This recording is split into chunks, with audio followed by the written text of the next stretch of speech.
Hello and welcome to the Tea Party Howdy channel. Okay, so what we want to do with this video is we want to observe the difference in the way Breonna Taylor's investigation has played out compared to Andrew Finch. If you don't know the name Andrew Finch, or you can't remember the name Andrew Finch because it's been a couple of years since you heard it, that's fine. But we definitely encourage you to stick around for the comparison. It's a very worthy comparison, or we wouldn't take the time to do it. Here we go. So Breonna Taylor, as we learned, and you probably already know since you're in this audience, that the investigation revealed we were lied to a lot. A giant amount of a lot. It turns out that Breonna Taylor, the sequence of events that led to her death, cops did knock on the door. It was not a no-knock warrant, and they did knock on the door. Her boyfriend shot first. Okay, shot one of the cops in the leg in an artery. And she died in a hail of bullets next to him, in the hallway, and not in bed, as repeatedly claimed. Or, to put another way, as was repeatedly lied about. It gets a little tiring being lied to in all of these high-profile cases. Going all the way back to, let's see, Ferguson would probably be when all the lies just really started piling up. It's like, wow, you're martyrs. That you're choosing lefties, holy moly. They are anything but worthy candidates of martyrs. Now, so we already have these facts laid out right here, that they did knock. Her boyfriend shot first, shot at the guy in the leg. And of course, I suppose they're all, as Heather McIntyre would say, they're just supposed to stand there and go, "Oh, thank you, sir. May I have another? Please, shoot until you're done, and then I'll just lay here and die for you. I will not have any self-defense." Apparently that seems to be what all these rioters want them to do. It's like, no, we're allowed to shoot you, duh. What, you stupid? Okay. You might also be familiar with the fact that, she got her family got $12 million. $12 million settlement reached in the fatal Kentucky police shooting of Breonna Taylor, who was standing right next to her boyfriend who fired the bullets at the cops. Now, let's talk about what was going on in that house. Warrants issued for arrest of Breonna Taylor's ex-boyfriend amid leaked new documents. Are they calling him her ex-boyfriend just because she's dead? Because that's a really weird way to address that situation. But in this, we have, this article is written horribly, so I'm going to do my best to get you the meat of it. 2 bench warrants have been issued. Let's see, what's the date on this? Updated August 31st. Okay, so here's the warrants that led to all the fuss. And what we see in this story is we have the boyfriend that fired the bullet, as far as I know, and if I got that wrong, you can update me in the comments. And what it talks about throughout this whole story is it's recording him while he's in jail. And it talks about how there's tons of drugs being distributed in that house. Breonna Taylor's fully aware of it, and she's up to her neck in the money. Okay, so there's our scenario. Lies, lies, lies, lies, yeah. All over the place for how the Breonna Taylor thing is gone. And yet you still have over here, and we will get to Andrew Finch, and it's important that we get to Andrew Finch. Fired officers indicted in Breonna Taylor. Now, this is the New York Times, so first paragraph, you can expect that to be condemning anybody who's on the side of following the law. A grand jury weighing evidence in one of the country's most contentious police shootings indicted a former Louisville police detective on charges of reckless endangerment on Wednesday for his role on the raid on the house of Breonna Taylor, but 2 of the officers who shot Ms. Taylor 6 times faced no charges. Well, there we go. So yes, please shoot at us. Oh, thank you. May we have another? No, you just feel free to keep shooting us and turning us into SpongeBob lookalikes. Apparently that's, yeah, there we go. Protesters poured into the street in Louisville after the announcement, and at least two of the and at least 2 of the police officers at the riots were shot before 9 o'clock curfew. So, well done. They did their job correctly according to the protesters. You are there for us to shoot you. That's what you're supposed to do. Do not shoot back. We've made that clear, and we're going to do that. And so how did it end? Well, as pointed out, they got $12 million. Her family got $12 million. Will these police get $12 million that got shot? Will the police that were shot in Los Angeles, that were ambushed, will they get $12 million? Will they even get a GoFundMe to get $500,000? Prosecutors found that the 2 officers who shot Ms. Taylor, who was black, and don't you forget it, that's why we put it in that first sentence, were justified in their use of force because they had identified themselves as officers and had then come under fire from her boyfriend, who said he thought it was intruders forcing their way inside. They knocked and said they're the police. How would you think? Well, technically they're intruding, but they said they were intruding, and they said they were cops. Whatever. The charges against the former detective Brent Hanskin were for firing recklessly into a neighbor's apartment. Yeah, you know, when you got bullets flying at you, you better make sure that you aim and don't let the bullet escape the building you're in. Okay. Ms. Taylor's death, which came months before George Floyd, St. George Floyd, thank you, was killed by Minneapolis police because a rallying cry for racial justice. Racial justice. Remember, the definition of racial justice, according to the New York Times, is outlined right here. When we shoot at you, coppers, you will take the bullet, you will enjoy it, and you will let us keep shooting you until you again look like a lookalike of SpongeBob SquarePants. Do you got it? That's what racial justice is, according to the New York Times and all of these writers.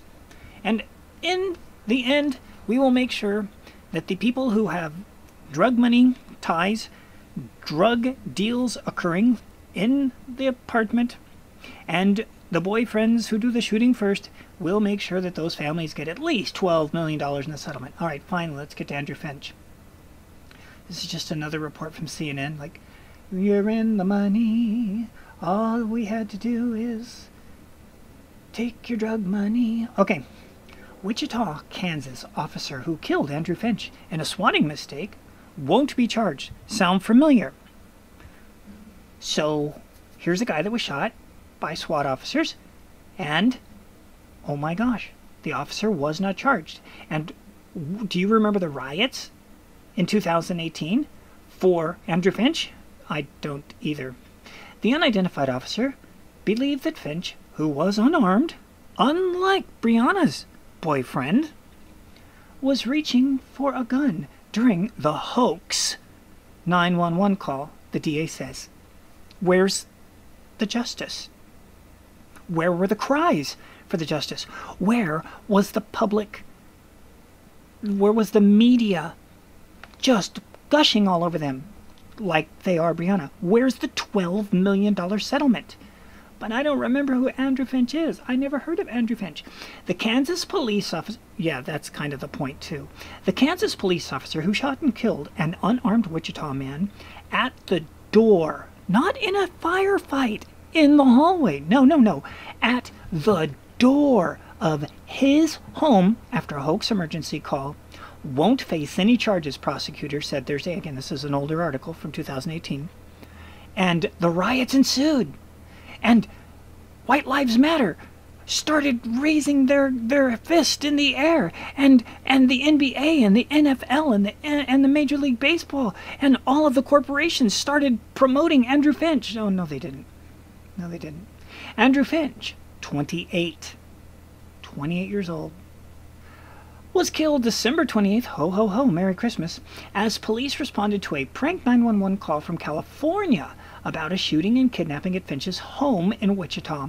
The harassment stunts called swatting is popular among a subset of tech enthusiasts who often use caller ID spoofing and social engineering techniques to send SWAT teams and other emergency crews rushing to the home of the perceived enemy. Interesting choice of word, NBC News. Authorities said Finch, who appeared to have no connection to the prank caller. You see, what happened was this. The gamer got mad at another gamer over a bet. I think it was like for $1 or something. It was really that ridiculous. He didn't like it, so he called the SWAT team, and told the SWAT team, like, "Oh my God, this guy's trying to kill his dad, and he lives at this address." Well, the fellow that he was talking about got kicked out of that house years earlier, and Andrew Finch and his family moved in. So the SWAT team shows up, shoot him, turn him into a SpongeBob SquarePants lookalike in front of his family because he was reaching for a gun. Was he? Why would he reach for a gun? He doesn't even know who you are or why you're there. Unlike some people that are in the hallway during a Bonnie and Clyde shootout. Authorities said Finch, who appeared to have no connection to the prank caller, was shot by a Wichita police officer who reported having seen Finch lower his hands toward his waist. "Thou shalt not scratch your butt around this fellow." Finch was pronounced dead at the hospital.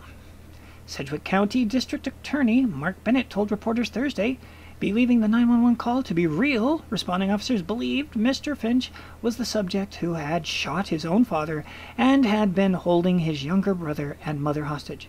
Okay, that's fine. Do you see the comparison? Andrew Finch answered the door, and there's a SWAT team. And then he moves his arms in a way that displeased the police officer, so they filled him full of bullets. There was no riots. There was no mass media fawning all over him. There were no riots. There was no looting. There was no killing of other cops on the day that they said, "We're not even going to press charges." There was no people screaming, "Where's the justice? Where's the justice?" Can you think of a more innocent example than Andrew Finch? And when you answer that question, can you think of one more innocent? Is Breonna Taylor coming to mind? In a drug house that's got a warrant because it's a drug house, who's got a boyfriend that's on record saying, or as in record, as in recorded, saying that she's up to her neck, and I'm paraphrasing, of course, up to her neck in drug money. And there's a shootout, Bonnie and Clyde style, at the house. And her family gets $12 million. And you've got riots, and you've got 2 more cops shot. I know it's a long video, but it was really important for anyone who sees this to remember Andrew Finch. Am I saying, is Tea Party Hardy Channel saying that there should have been riots for Andrew Finch? Nope. Is Tea Party Hardy Channel saying that Andrew Finch should have had tons of media attention and sympathy? Yes, of course. He did. Nothing wrong except answer the door. Oh, and he would have been killed even if he didn't answer the door under the circumstances. No cries for maljustice. No. No $12 million. Who are the heroes here, people? Who are the martyrs?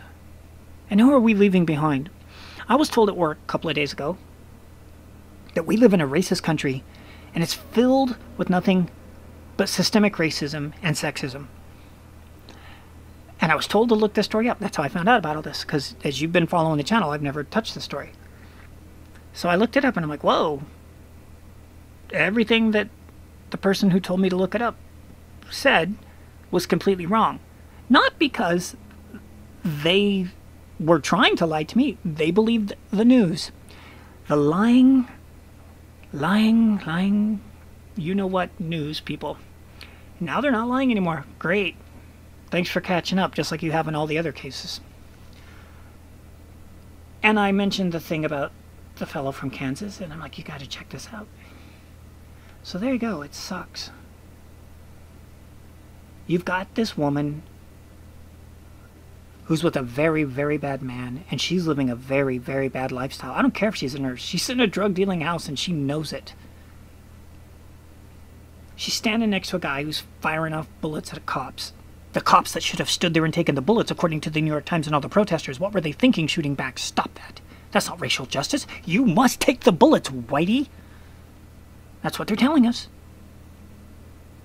While Whitey over in Kansas answers his door and gets turned into SpongeBob's lookalike. Nobody cares. Nobody cares. I care. I care a lot. We'll see you in the future.